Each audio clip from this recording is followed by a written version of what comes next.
historically, I have not been a big fan of frame locks in general, but I definitely can say that I never understood what the whole titanium frame lock jazz was about. It was really popular. Saw all these videos and posts about these titanium frame locks are the best, this and that. I never got it. Never wanted to buy one, or never really interested me. Until I got this.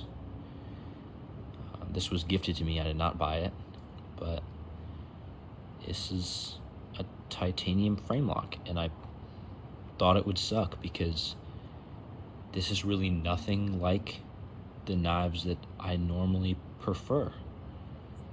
This thing is huge, and I have probably my favorite knife at the moment right now. This is the Flytanium Arcade S35VN, 3 ounces, 3.2 ounces, 3.6, something in there. Aluminum handles, deep carry pocket clip. Really, in my opinion, I think like almost a perfect knife. And this is none of those things. This thing is heavy. It's a flipper. It's a frame lock, not a shark lock. It's thicker in blade and handle. And there's not even a deep carry pocket clip on here. It's this shallow, about this much of the knife sticks up out of your pocket.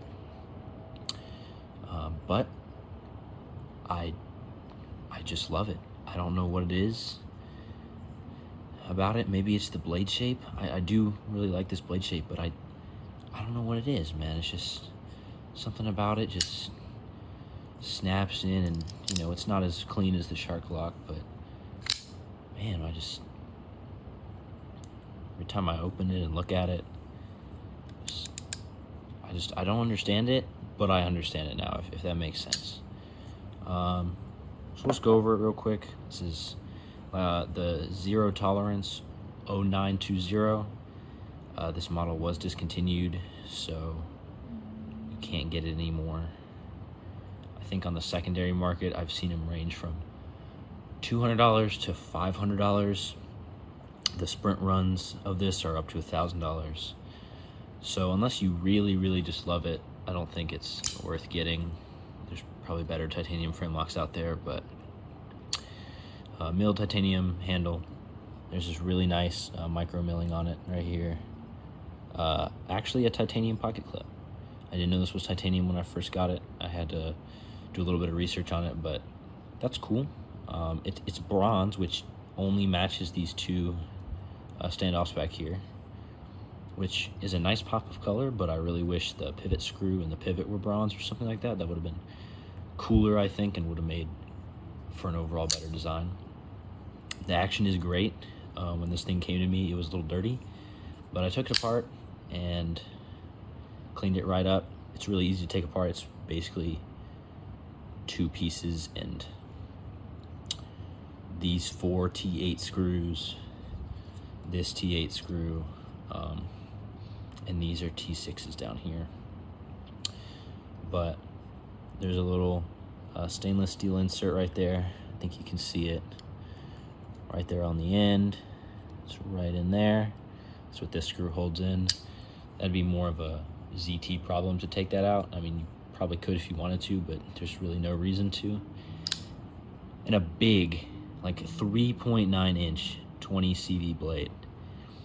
I have never had another knife in CPM 20 CV, but it's no surprise, exactly like the knife I have in M390. Performs very similarly. It's horrible to sharpen, but you know, it'll hold an edge for a really, really long time, especially with mild use. A flipper tab, you know, I don't really like flipper tabs, but for some reason on this, it just seems to work. I don't know why, and the action just, that sound is really nice. Yeah, overall, I never thought I would really like a titanium frame lock, but man, just give them a try. I know they're expensive. You can probably find some pretty good budget ones, but you can't find this one anymore unless you want to like shell out $500 for it, but I wouldn't recommend doing that. But I would recommend trying out a titanium frame lock.